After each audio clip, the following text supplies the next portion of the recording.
रामायण में कई प्रेरणादायक और भावनात्मक प्रसंग हैं, लेकिन उनमें से एक अत्यंत हृदयस्पर्शी प्रसंग है शबरी और श्रीराम का मिलन।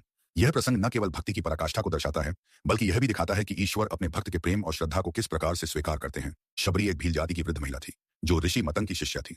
जब वह छोटी थी, तभी से उसमें ईश्वर के प्रति अपार भक्ति थी, लेकिन चूंकि वह एक वनवासी जाति से थी, इसलिए समाज ने उसे कभी स्वीकार नहीं किया।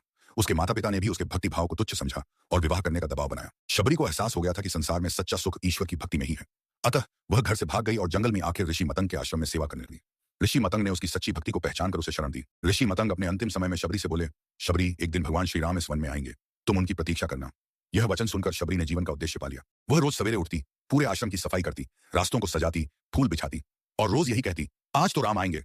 यह सिलसिला वर्षों तक चला।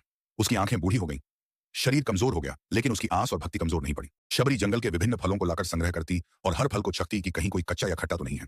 वह चाहती थी कि राम को केवल मीठा और पका हुआ फल ही मिले।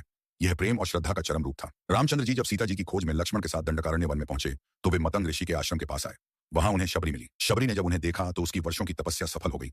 वह दौड़ पड़ी, चरणों में गिर पड़ी और अश्रुधारा बहाने लगी।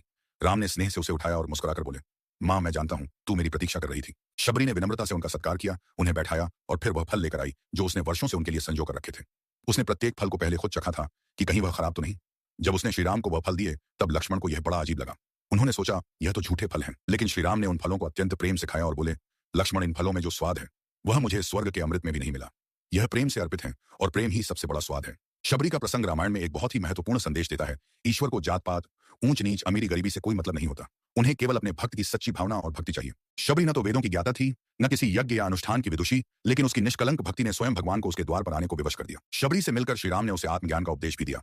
उन्होंने कहा, भक्ति के 9 रूप होते हैं। पहला सत्संग, दूसरा संतों की सेवा, तीसरा गुरु के वचनों में विश्वास, चौथा हरि कथा में मन लगाना, पांचवां भगवान के नाम का जाप, छठा गुणगान, सातवां संयम और सदाचार, आठवां संतोष और 9वां सब में भगवान को देखना। इन 9 भक्ति के प्रकारों को सुनकर शबरी कृतार्थ हो गई। निष्कर्ष, शबरी का प्रसंग हमें यह सिखाता है कि भगवान तक पहुंचने के लिए न तो धन की आवश्यकता है, न ही बड़े बड़े यज्ञों की आवश्यकता है, तो केवल एक निष्कलंक निर्मल हृदय की, जिसमें सच्ची श्रद्धा हो। शबरी ने दिखाया कि प्रेम और भक्ति ही सबसे बड़ा मार्ग है ईश्वर तक पहुंचने का। आज भी जब हम रामायण पढ़ते हैं तो शबरी के झूठे बेर और भगवान की मुस्कान हमारी आत्मा को छू जाते हैं। रामायण के और भी रोचक किस्से जानने के लिए हमारे चैनल को सब्सक्राइब कीजिए और कमेंट में बताइए यह कहानी आपको कैसी लगी। जय श्री राम।